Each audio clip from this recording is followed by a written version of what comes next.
Alhamdulillah, dan merapatkan setinggi-tinggi kesyukuran kepada Allah Subhanahu wa Ta'ala dapat kita bersama pada pagi ini dalam rangka mentaati perintah Allah Subhanahu wa Ta'ala. Kita sampai muka surah 48, kita penawar bagi hati,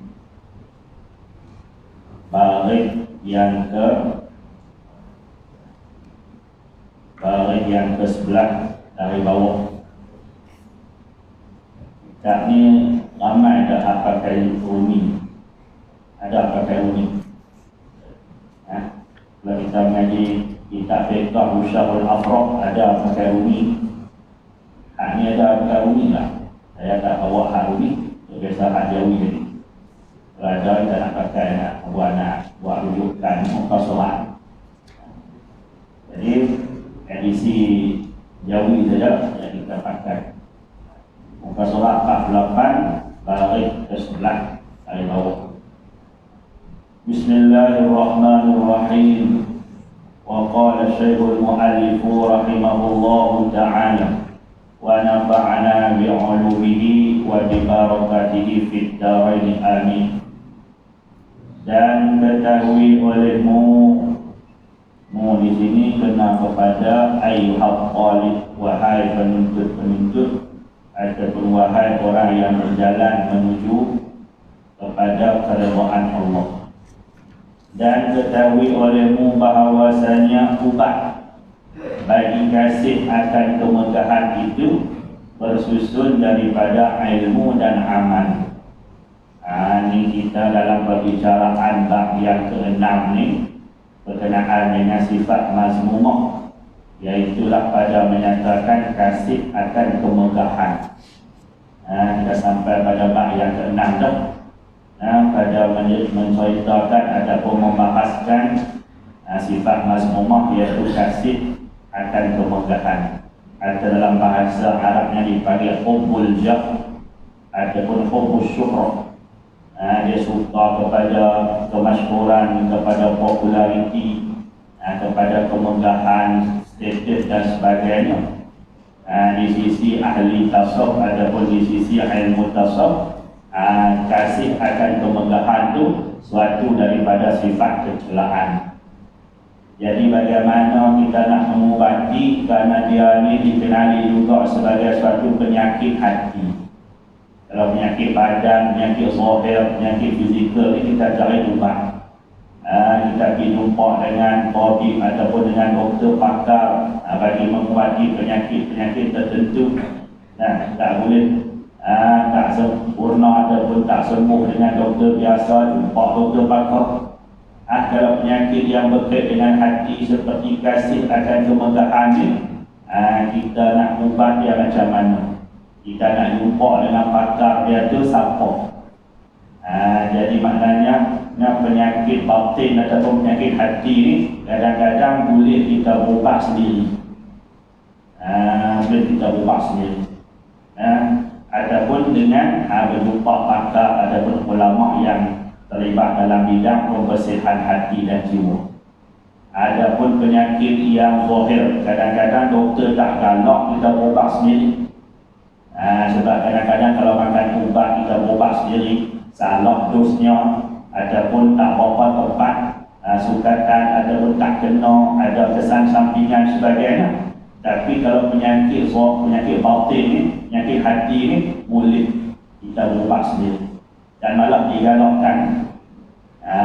Kalau kita berkehendak nak ubah diri sendiri tu lebih baik, lebih diyakini ataupun lebih cepat kesembuhannya berbanding dengan orang yang ubat kita semata-mata.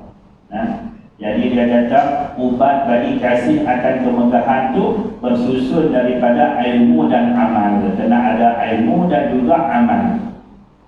Baru nak hilang kasih akan kemegahan tu. Adapun ilmu, bagaimana yang dikatakan ubat bagi kasih yang terdiri daripada ilmu tu. Adapun ilmu, maka mengetahui ia hendaklah orang yang sakit tu mengetahui ia akan segala kebinasaan. yang bersegera di dalam dunia. Dia kena faham bila mana penyakit kasih akan kemegahan tu bersarang dalam hati, sudah pun menetap di jiwa seseorang, dia akan membawa kita kepada kebinasaan yang segera. Binasa apa ni? Binasa akhirat kita. Adapun di dunia tak ada apa ni. Tak ada apa ni penyakit ni. Dia tak ada kait langsung dengan dunia kita. Malah kalau boleh masuk di dunia ni, lagi lah.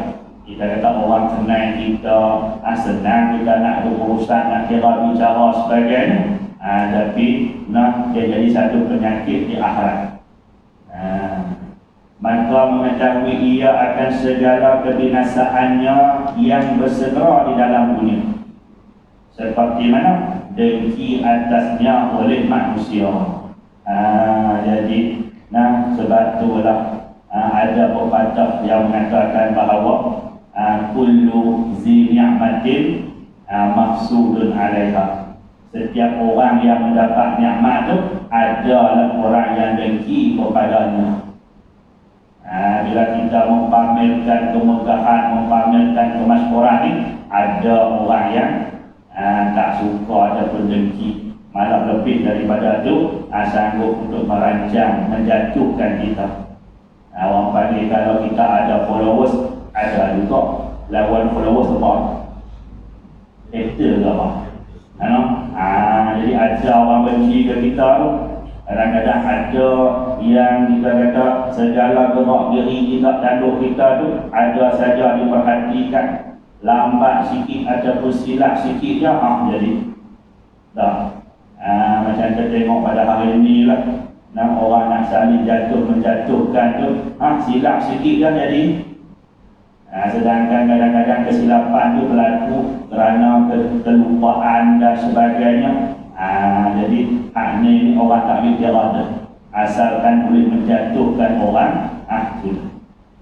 nak melingkupkan dia ataupun nak merosakkan dia, nak mengeluarkan dia daripada kemasyhuran.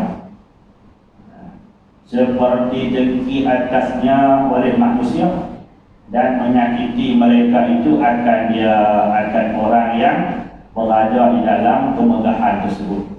Cuba kita tengok bagaimana orang yang mendapat nikmat kadang-kadang tu dia difitnah.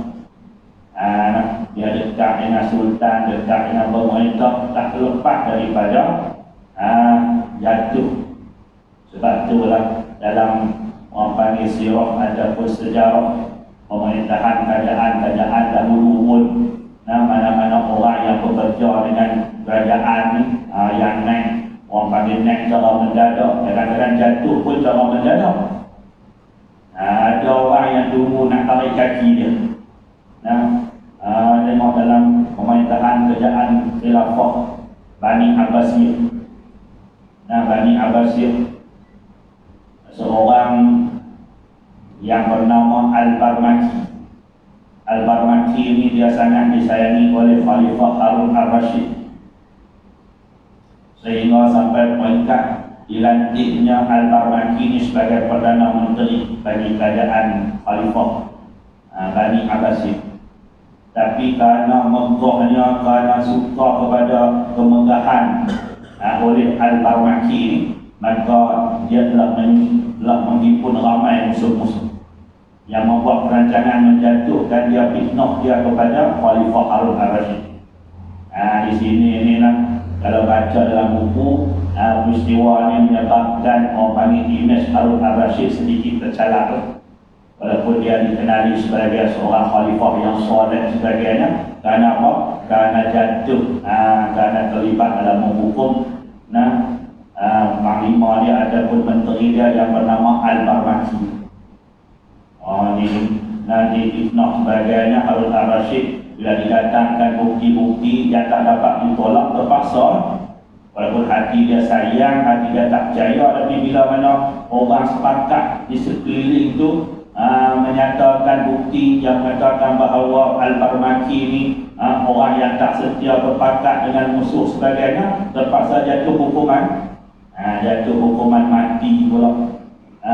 Harta dia dirampas, ahli keluarga dia dihalau daripada kota Baghdad sebagainya. Itu kata bila dah naik terlalu tinggi, orang akan dengki. Sama juga dalam keadaan kita ada Bani Utsmaniyah pun sama juga. Dah khalifah kerajaan Bani Utsmaniyah yang ke-10, Sultan Sulaiman. Dah Sultan Sulaiman tengok dia ada Perdana Menteri yang sangat disayanginya, yang bernama Farauli Ibrahim Pasha. Dia cukup sayang dengan Perdana Menteri dia ni, wazir utama dia, yang mana wazir ni sama-sama membesar dengan dia pada zaman muda.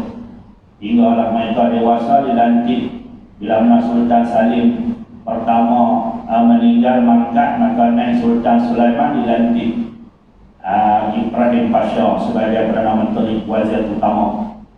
Dan dikahwini pula dengan adik dia. Dikahwini pula dengan adik dia tu, jadi Ibrahim Pasha dengan Sultan Sulaiman menjadi ibad pula, rapat sungguh.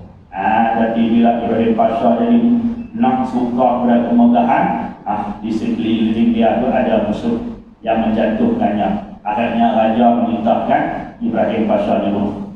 Nak dibunuh. Kita katalah, itu kata, seperti dengki atasnya oleh manusia dan menyakiti mereka itu akan dia. Dan susah ia daripada memelihara kemegahannya daripada hilang. Itulah satu. Bila dah duduk pada tempat yang masyhur, bila berasa kesenangan sudah pun berada, bila kita ni duduk dalam keadaan senang ni, bila jatuh susah dia jadi sabar-sabar dulu. Tengok kita kata dalam keadaan kita hari ini lah, yang biasa bermewah-mewah, ada orang panggil sedikit kelebihan rezeki daripada Allah. Bila berlaku pandemik ni, ada yang kehilangan pekerjaan sebagainya, jadi selalu habis. Selalu habis. Pasal apa? Duduk dalam kemegahan, dan tiba-tiba kemegahan itu hilang. Kerana tiap-tiap yang mempunyai kemegahan itu sentiasa ia di dalam ketakutan daripada hilang akan kemegahannya. Jadi kalau bersangatan cinta gitulah, bersangatan cinta kepada kemegahan, dia akan jaga. Terbiasa senang, tiba-tiba jatuh, dia jadi orang panggil nak bertahan. Mana pun tambah-tambah pula dia usaha dah lama usaha untuk mendapatkan sesuatu kemegahan tu, tiba-tiba ada orang nak merebut daripada dia pun tentu akan bertahan. Sentiasa ia di dalam ketakutan daripada hilang akan kemegahannya dengan berubah hati manusia. Dan Allah Ta'ala muqallibul qulub. Ini kalau kita baca secara khabar, mubtada khabar, muqallibul qulub.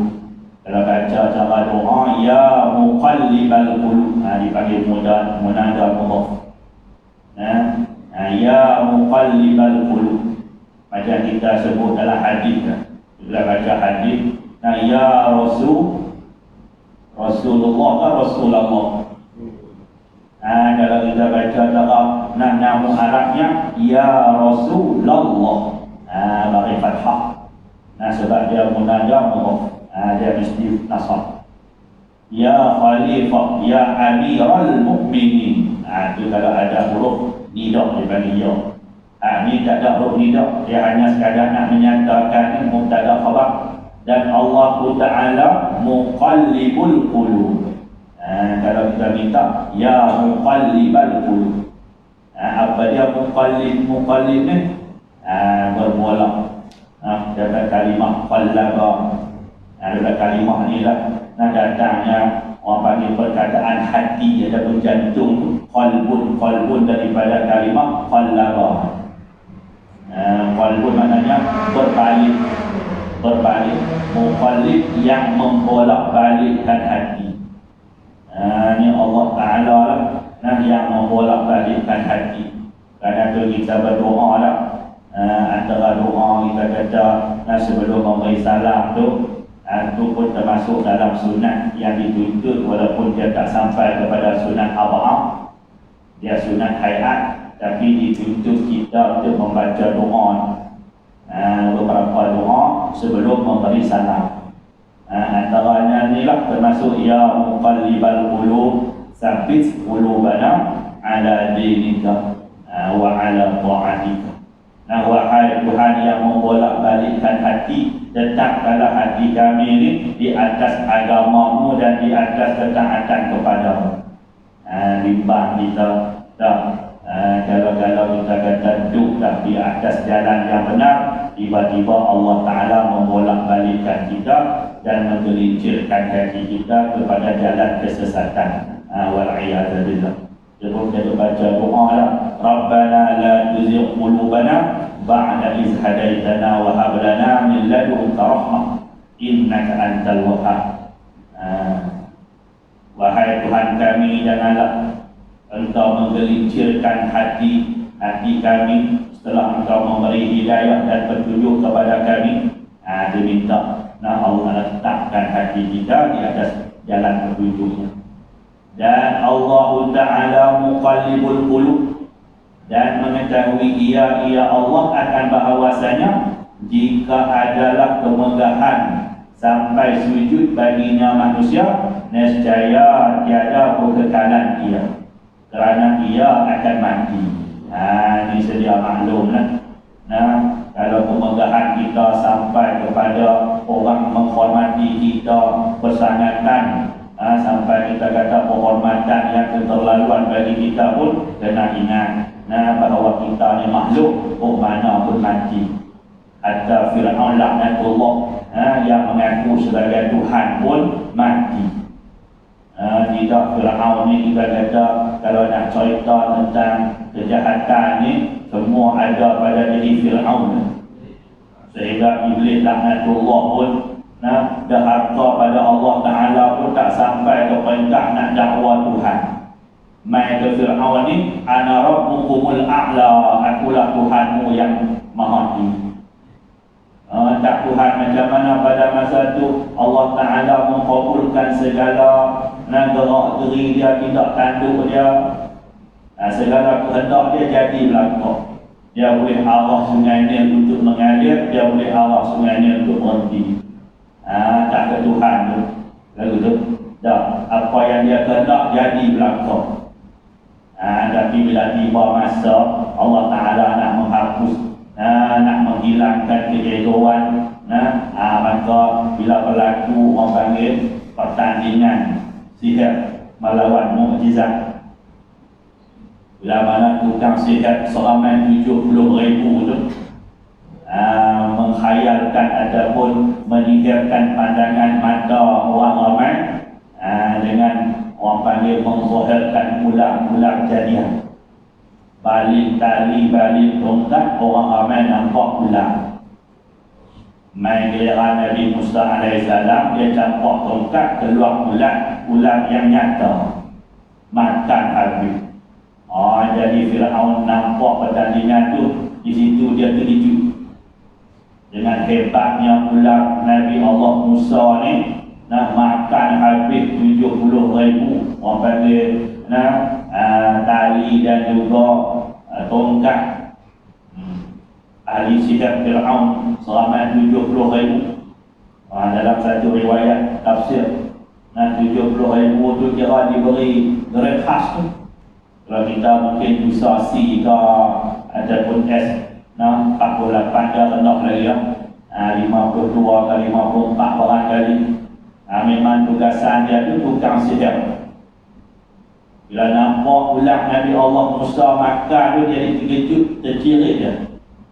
Mula daripada itulah dia pun tak ada kekuasaan dah untuk nak menzahirkan ataupun nak memerintah sekehendak diri dia. Itu Allah Ta'ala ambil. Macam kita kata nanti ke depan ini akan muncul Dajjal tu, segala hak dia kehendak jadi belakang. Awal-awal kemunculan dia nak kawan ni mati jadi mati, kawan ni hidup. Bumi menurun, langit menurunkan hujan turun, bumi menumbuhkan tumbuh-tumbuhan tumbuh, sungai mengalir air mengalir, sungai kering. Jadi belakang. Bila tengok macam tu, manusia yang ada pada masa tu anggap Tuhan dah. Kekuasaan dia tu hak mana dia kehendak jadi. Tapi bila mana datang Nabi Allah Isa, turun Imam Mahdi sebagainya, turun Nabi Allah Isa, datang Imam Mahdi, itu mula tak jadilah. Adalah. Di mana kata benda apa-apa kalau makhluk ni dia ada kesudahan, dia ada berkekalan, kerana ia akan mati. Demikian juga sekalian yang sujud kepadanya, yang hormat kita, yang ra'i kita pun mati juga. Yang dira'i pun mati, yang mera'ikan mati. Betapa suka dia, itu dipanggil istihaqi karim. Kalau begitu, kalau lah yang menghormati pun, yang sujud pun mati, yang kena sujud pun mati, maka betapa suka dia dengan kemegahan dunia yang binasa. Kemegahan dunia yang akan hilang, yang menyebabkan hilang kemegahan akhirat yang berkekalan. Dibawa kepada nak hilang pula kemegahan akhirat.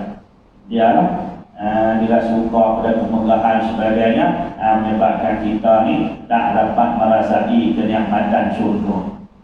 Tahan hak dunia ni tak berapa nak tengok dalam haluan di akhirat tu, sebab tu lupa ke akhirat, ingat ke haluan dunia semata-mata. Itu faham itu. Itu ubat bagi kasih akan kemegahan hubul jah ni, ia terdiri daripada ilmu. Kena faham itu. Baik, amal pula. Dan ada pun amal, macam mana cara nak mengubat hati daripada sifat kasih akan kemegahan itu. Amal dan maka mengerjakan engkau akan barang yang harus, yang menggugurkan pangkat engkau pada sisi manusia. Ini kita buatlah suatu pekerjaan yang boleh orang panggil, kita rasa kata nak diri kita ni rendah. Sebab tu kita tengok dulu-dulu ni dah diceritakan oleh beberapa orang sahabat-sahabat kita tu, Allah yang Tuan Guru Datuk Ni Abdul Aziz Ni'mat, bukan Menteri Besar Kelantan. Kadang-kadang orang nampak sedang mencuci tandas. Dia nak hilang kemegahan tu, sebab bila di pejabat kita awak kawan ni, kuli ni, pekerja ni, semua patuh ke kita. Tapi ada tiga ni kita cuba tak. Jadi ambil orang panggil penyapu ke, ataupun ambil mop dan sebagainya, cuci lantai, cuci tandas. Tu buat bagi orang panggil jatuh sikit angin kita hak tinggi tu. Bila orang main di rumah kita tu, kita angkat makanan, minuman, terhidang ke depan. Jadi ada juga nampak, aku pun nak tak tinggi sangat, ada khidmat kepada tetamu. Jangan kita kata, semua orang buat belakang ke kita. Macam orang tua-tua kita dulu ni, kalau orang lelaki lah, belah-belah sana lah, belah sini tak tahu, semua bini buat. Saya ingatlah duduk dengan Tok Wan dulu, bukanlah duduk lama pun, duduk pergi rumah dia kadang-kadang. Kalau hari Jumaat tu, dia ratuk tu, saya kau siap-siap. Satu hutang baju tak tinggal, memang ada. Tak ada hutang baju tu, Tok Wan ngamuk mampus, tak ada sebiji saja. Nak jaga. Lepas tu pula kalau orang mai tu, duduk tak lama, tu pula mai suara ayam sebagainya. Kalau tu tak ada pakai jiran ataupun tetamu hak mai tak sembahyang. Kenapa? Tak ada orang rumah tak ada, tak payah bantu ayam. Awak tak boleh buat ayam kan? Dia dah hak orang perempuan lah kau. Tak. Dia mana kata tak mau nak mencemar duri masuk ke dapur. Dia ada tak maaf lah, tak boleh nak minum ayam lah hari ni, orang perempuan tak ada. Mereka balik juga, mereka pergi ke mana, jadi macam tu. Sedangkan benda tu mudah dia tak. Bubur gula, bubur kopi, buah yang panas, kacau dia ada. Yang hitam tu kopi lah. Jadi kadang-kadang kita kena buat satu pekerjaan yang boleh menghilangkan rasa megah kita tu. Supaya apa? Orang panggil tak terlalu tinggi, tak terlalu rasa tinggi. Maka mengerjakan engkau akan barang yang harus, yang menggugurkan pangkat engkau pada sisi manusia. Bukan nak jatuh lah ni. orang panggil apa nama ni, ulat menusuk akap tidak hilang bisanya. Malah kadang-kadang orang hormat kita lebih dari tengok dia. Tengok Sayyidina Ali karamallahu wajhah, bila mana dia pergi ke pasar beli barangan untuk ahli keluarga dia, untuk isi rumah dia, bahan-bahan ada beli itu dia angkat sendiri, sedangkan ada pembantu dia nak tolong angkat. Dia kata jangan. Hak ni dia kata, hak ni untuk keperluan ahli keluarga aku lah yang lebih berhak angkat. Tengok. Jadi orang tengok khalifah ni duk pegang ikan, contoh kita lah, pegang daging, pegang ni, ada pembantu ke? Tak. Bukan tak boleh, Allah boleh. Tapi hak ni untuk nak menggugurkan ataupun nak menghilangkan kemegahan dalam diri kita sebagai khalifah, sebagai pemimpin, sebagai pemerintah, orang yang berpangkat sebagainya. Seperti barang yang diceritakan, ini Muslim yang bawa cerita, bahwasanya seorang raja menziarahi ia akan seorang yang sangat zahid. Zahid ni maknanya isim fa'il daripada orang yang bersifat dengan zuhud, dipanggil zahid. Zahid. Ada seorang juga zahid juga bersifat dengan zuhud, dipanggil zahid. Maka tak kala mengetahui orang zahid itu akan kedatangan raja. Orang zahid ni dia mengetahui raja datang, maka menyuruh ia orang zahid dengan menghidang makanan. Ini pun satu kita kata apa nama ni, satu cara kita nak menghormati pemimpin sebagainya ni. Boleh kita hidang makanan sebagainya, ada dituntut. Maka memakan ia itu siapa? Raja ke zahid? Maka memakan ia menjadi cara lama ni buat dengan tahu balik ke mana? Tidak silang. Maka memakan ia si zahid tadi dengan bersangatan lobo. Dia ni orang dikenali dengan zahid, tiba-tiba berhadapan dengan makanan tu dia lobo. Makan sungguh dan membesarkan ia akan suapnya. Biasa duk makan sikit, bila hari itu raja main, dia buat makan lobo. Hidangan tu dia apa nama, orang panggil capai ni, bubuk dalam pinggan penuh. Dan juga bila makan tu membesar akan suapannya supaya hilang zahidnya dari dalam hati raja itu. Supaya hilang zahid ni maknanya supaya orang tahu pada dia zahid tu. Kadang-kadang kita duk rasa diri kita duk rasa elok, duk rasa baik tu. Kadang-kadang nak bagi orang jangan terlalu orang panggil merasakan kita sedemikian rupa. Dia buat perkara macam tu. Orang kata hebat lah. Jadi nak bagi orang jangan memuji keterlaluan.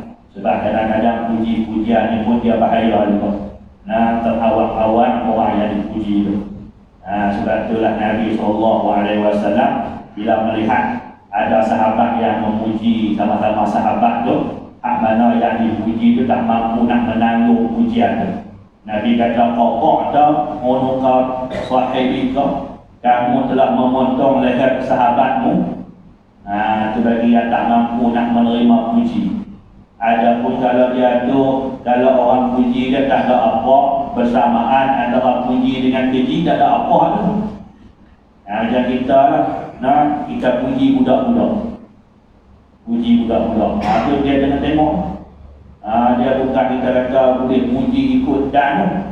Budak-budak kadang-kadang dia naik pokok orang terpuji, awang, berani awang. Tak ada apa awang, dia terjun perang pada kami. Sebab apa? Sebab makan puji. Nak jalan dikit tapi sebab tak ada apa, orang kuat jalan. Asalnya kaki terkulai lah. Itu salah puji, makan puji. Maka dalam melihat akan yang demikian itu oleh raja, maka berpaling raja daripada si Zahid tadi, dikenali sebagai orang yang zahid. Bila mana di hadapan makanan, makan dengan sangat kokoh gampang lubang. Lepas tu pula suapan pula dibesarkannya, raja pun hilang rasa hormat dan megah terhadap orang. Dia nak atur lah supaya tak jadi orang panggil nak kekal kemegahan dalam hati dia tu. Maka berkata orang yang zahid itu, bila mana raja berpaling daripadanya, Alhamdulillahilladzi sarafaka anni. Artinya segala puji bagi Allah Ta'ala yang memalingkan ia Allah akan dikau daripada aku. Jadi ulama-ulama dulu, orang zahid dulu ni, dia kalau dengan raja tak mau sangat nak duduk berdekat, atau nak masuk ke pintu istana pun tengok Allah tak ada sebab tak pergi. Berbanding dengan kita lah ni, kalau boleh orang panggil Allah, tak panggil pun orang pelawak bahasa-bahasa itu pun sampai. Kita nak dekat, nak orang panggil apa, nak dikenali, dulu duduk. Cuma kita kata realiti pada hari ini nak tengok dulu. Kalau dengan kita kata kita dapat hampir dengan orang yang ada pangkat kemegahan sebagainya, dengan sebab hampir kita tu dapat membawa dia ke jalan yang betul, itu tak apa. Kalau kita tak hampir dia, jadi kita nak dakwah dia, kita nak memperelokkan dia tu, dan kita tak menghampiri dia, macam mana kita nak berdakwah dengan dia? Itu tak apa. Adapun hampir semata-mata kita nak minta dia ni lulus projek-projek kita, itu ada dengan kita tengok lain lah, cara bicara lain lah. Wallahu a'lam. Bagi masa berapa subuh pada Allah, dalam Maghrib kita tahu masuk Isya berarti subuh masuk apa? Masuk apa nama ni? Duha ke suruh? Suruh masuk dah malam. Suruh mana yang tadi? Dah nak masuk sampai mana? Kalau kita miskin lagi sebab kita ni dia tinggal lama. Dia kena main hari, patutnya saya ni minggu 3 tu nak dekat ni. Tapi apa bagi bulan ni minggu keempat apa, kebetulannya tak ada tak mana. Boleh kan? Tidak tak main lagi. Dan minggu keempat. Dia bila ada 5 minggu tu kadang-kadang jadi celaru juga. Sebab senawan dia kira minggu. Saya kira kali. Maknanya Ahad kali ke berapa? Kadang-kadang dalam sebulan tu Ahad 5 kali. Kali yang ketiga tu senawan dia kira minggu. Bila kira minggu lari. Minggu kedua, minggu keempat sebagainya. Bab yang ketujuh pada menyatakan kasih akan dunia.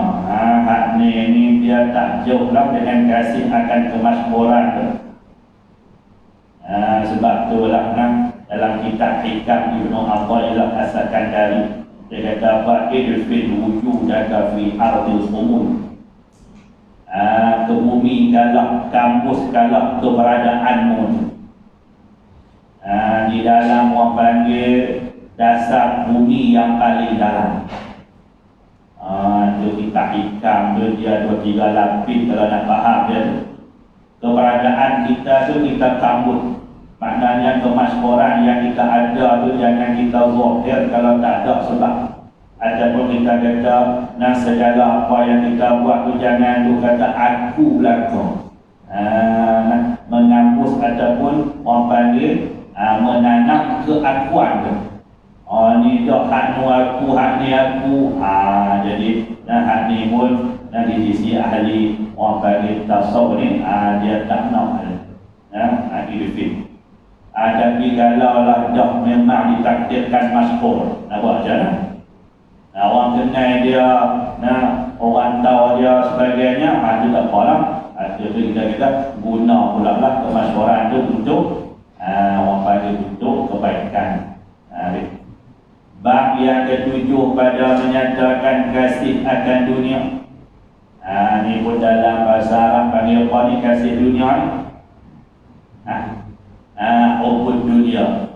Dah, ada hadis yang sebutkan apa nama ni, apa nama hadis yang sebut apa, yushiku an tadada'a alaikum kama tadada'a al-akalatu ila qas'atiha. Hampir tiba suatu masa nanti segala umat di seluruh dunia ni mengelilingi kamu sebagaimana orang yang lapar mengelilingi makanan. Awalnya qilatin nahnu yawma idzin ya Rasulullah. Sahabat tanya, adakah kami pada masa itu sedikit ya Rasulullah, sehingga semua kaum, semua bangsa ni tuju untuk halal ke kami. Kawan tu pergi ke tempat tu, kita kena. Pergi ke tempat ni, kita kena. Adakah kerana kami ni sedikit ya Rasulullah? La bal antum yawma idzin katsir. Kamu pada hari itu tak sedikit, bahkan banyak. Walakinnakum usaqun ka usaqis sayl. Tapi keberadaan kamu pada hari itu seperti mana buih-buih di lautan yang tak ada kekuatan. Nampak saja banyak, bila datang ombak dia pukul, pecah hancur itu. Walayan za'anna, Allah Ta'ala cabut daripada hati-hati kamu tu rasa kegerunan musuhmu kepadamu. Tak seperti kita kata dulu-dulu ni, bila sebut kata armada Islam, 3 bulan lagi nak sampai, tempat tu bakal getak dulu habislah musuh. Bila sebut kata tentera Islam akan masuk, akan membuka kawasan ni, musuh-musuh bakal kecuk habis. Cuk habislah. Pasal apa? Allah Ta'ala cabutlah mahabbah, rasa kasih, rasa keberanian, rasa takut orang kepada kita. Sebaliknya walayat zifan Allah Ta'ala campak pula ke dalam hati umat Islam pada masa itu al-wahna, satu penyakit yang namanya wa'an. Qalu wa mal wahnu ya Rasulullah. Rasakan tanya apakah dia wa'an tu ya Rasulullah? Nabi kata hubbud dunia, pasangan dia apa? Hubbud dunia, pasangan dia ni ahli hadis berapa kan? Wa karadiyatul maut, cintakan dunia dan takut mati. Itu penyakit yang akan melanda kita ada, cinta dunia, takut mati. Maka kita jadi bangsa yang dikerumuni oleh bangsa-bangsa lain. Wallahu subhanahu wa ta'ala a'la wa a'lam. Bab yang ketujuh pada menyatakan kasih akan dunia. Saya tak baca lah mulai boleh dulu. Kalau baca ni jadi berhenti, tak kena tajuk lah. Tak kena stesen dia. Kita berhenti tu kena stesen dia. Bila main pula tu mudah lah ambil.